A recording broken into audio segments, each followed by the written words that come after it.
সাধারণ জ্ঞান বইতে পড়ে থাকবেন যে হাল নেই হেতেল নেই জগবন্ধু এক ডাক্তার। তখনকার দিনে বেলেট দিয়ে অপারেশন করতো মানে মহিলাদের, সেই বেলেট দিয়ে অপারেশন করার জন্যেই তখনকার দিনে উনি খ্যাতি লাভ করেছিল যে হাল নেই হেতেল নেই জগবন্ধু এক ডাক্তার। সেখান থেকেই ডাক্তার বাড়ি।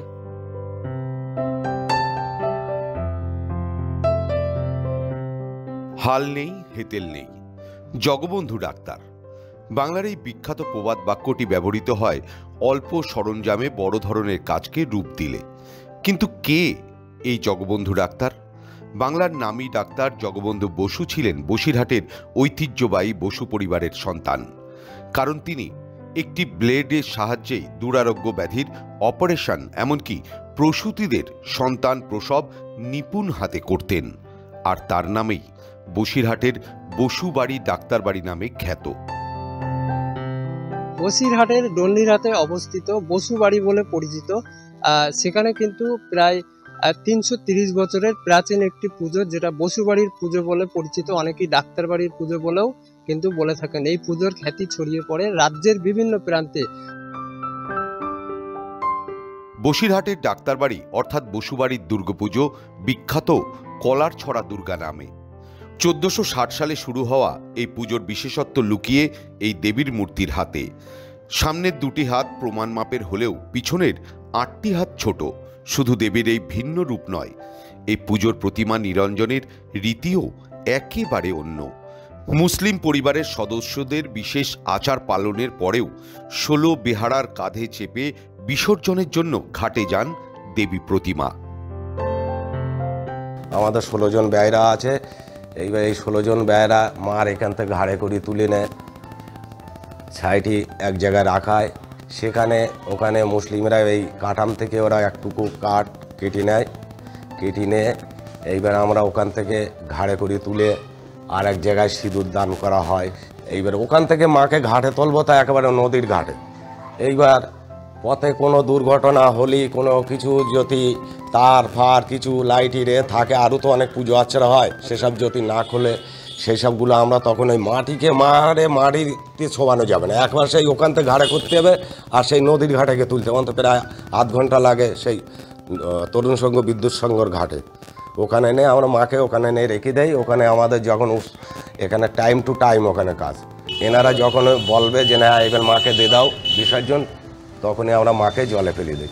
আধুনিক পুজোগুলির পাশাপাশি সাবেকি বনেদি বাড়ির পুজোগুলোতেও সমান তালে চলছে মণ্ডপ সজ্জা, অর্থাৎ ঠাকুর দালান মেরামতি, রং ইত্যাদি ও প্রতিমার তৈরির ধুম। ব্যতিক্রম নয় কলকাতার পার্শ্ববর্তী বসিরহাটের প্রাচীন পুজোগুলো। তার মধ্যে প্রাচীনত্বে অন্যতম বসিরহাটের দণ্ডিরহাটের বসুবাড়ির কলারছড়া দুর্গাপূজা। আজও দেবীর আরাধনার দিন অর্থাৎ মহালয়ার দিন থেকে বিভিন্ন জায়গায় ছড়িয়ে ছিটিয়ে থাকা বসুবাড়ির সদস্যরা হাজির হন নিজেদের বাড়িতে। পুজো চলাকালীন কিন্তু রাজ্যের বিভিন্ন প্রান্তের দর্শনার্থীরা ভিড় জমান। আর সবচেয়ে বড় বিষয় হচ্ছে বসুবাড়ির সদস্যরা কিন্তু তারা এই ডন্ডিরহাটে থাকেন না, তারা কলকাতা সহ রাজ্যের বিভিন্ন প্রান্তে থাকেন। পুজোর কটা দিন তারা আনন্দ হৈহুল্লোড় করার জন্য তারা হাজির হন। আমাদের এর মধ্যে আছে আমাদের জমিদার বাড়ির নাতি নাতনিরা আছে, তারা আসে, তারা না থাকলে আমরা তো পারবই না। তাদের মাধ্যমে আর আমাদের সহযোগিতায় পুজোটা হচ্ছে। ইতিহাস বলছে এই পুজো শুরু 1460 থেকে 1470 খ্রিস্টাব্দের মধ্যে। যশোরের রাজা প্রতাপাদিত্যের দ্বিতীয় স্ত্রীর বাবা ঈশ্বরীগুপ্ত বসু এই পুজো শুরু করেন। সেখান থেকে চলে আসছে এই পুজো। পরিবার সূত্রে জানা গিয়েছে তৎকালীন বাংলাদেশের মাহিনগর থেকে বর্তমান বসিরহাটের দণ্ডিরহাটে স্থায়ী ঠিকানা হয় বসুদের। সেখানেই জমিদারি শুরু হয়। প্রথা মেনে পুজো শুরু করেন বসুরা। তবে প্রথম থেকেই এই পুজোর নাম কলারছড়া দুর্গাপুজো ছিল না। এই নামটির পিছনে রয়েছে আরেক গল্প। জানা যায় 1790 সালে প্রতিমা তৈরির সময় মহামায়ার পেছনের 8টি হাত বারবার ভেঙে যেতে থাকে। প্রতিমা তৈরির সময়ে পায়রা গিয়ে হাতগুলির উপর বসার ফলে সেগুলি ভেঙে যাচ্ছিল, কিন্তু পায়রা কোনোভাবেই আটকানো যাচ্ছিল না। শেষ মুহূর্তে সেগুলি মেরামতি করে তাতেই পুজো করতে হয়েছে। 1793 থেকে 1797 পর্যন্ত এই 5 বছর এই ঘটনা ঘটতে থাকে। শোনা যায় 1797 সালের পর তৎকালীন বসু পরিবারের প্রধান গোপাললাল বসু স্বপ্নাদেশ পান প্রতিমার 10টি হাতের পেছনের 8টি হাত ছোট করে দিতে। সেই মতো সামনের 2টি হাত প্রমাণ মাপের হলেও পিছনের 8টি হাত ছোট করে দেওয়া হয়।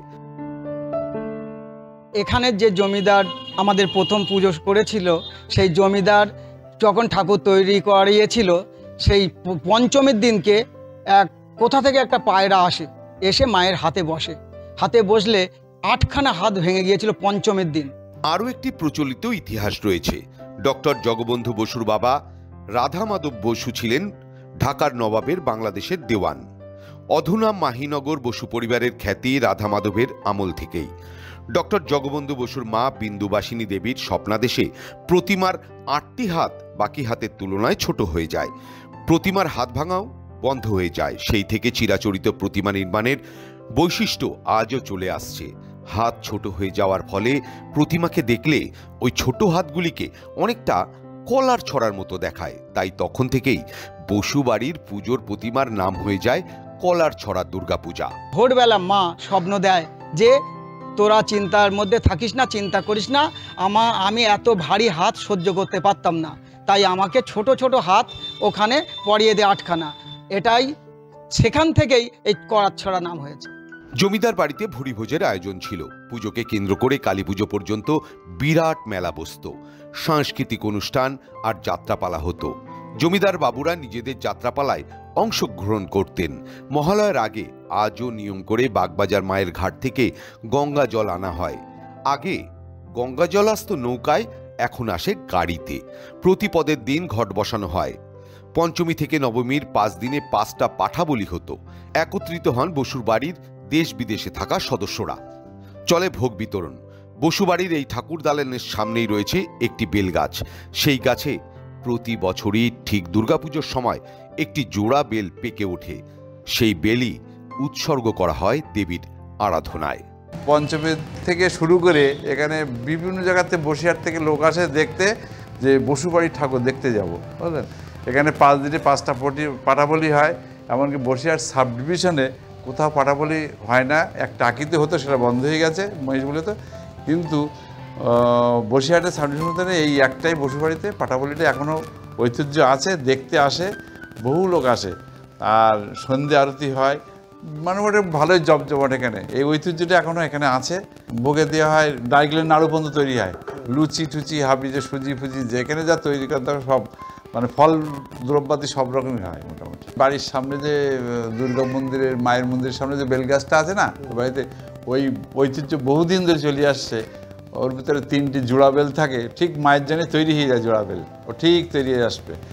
আর ওই বেলপাতা দিয়ে এখানে মোটামুটি 5 দিন পুজো কমপ্লিট হয়। বনেদি বাড়ির এই পুজো কেন অন্যদের থেকে আলাদা? বসু পরিবারের এই পুজোর ইতিহাস অন্য আর 5টা পরিবারের থেকে অনেকটাই আলাদা। গল্পের ছলে এই অতীতের ইতিহাস জানা গিয়েছে বসু পরিবারের বর্তমান প্রজন্ম সদস্য ও গ্রামবাসীদের কাছ থেকে। দেবীর এই ভিন্ন রূপ নয়, এই পুজোর প্রতিমা নিরঞ্জনের রীতিও একেবারে অনন্য। বসুবাড়ির পুজোয় হিন্দু মুসলিম উভয় সম্প্রদায়ের অংশগ্রহণের ব্যতিক্রমী নজিরও দীর্ঘদিনের। আজও প্রতিমা নিরঞ্জনের দিন দুর্গাবাড়ির দুর্গা দালান থেকে প্রতিমা বার করে নিয়ে যাওয়া হয় কয়েকশো কিলোমিটার দূরে ফুলবাড়ির এক মুসলিম পরিবারের উঠোনে। সেখানে স্থানীয় রীতিনীতি মেলে হয় সিঁদুর খেলা।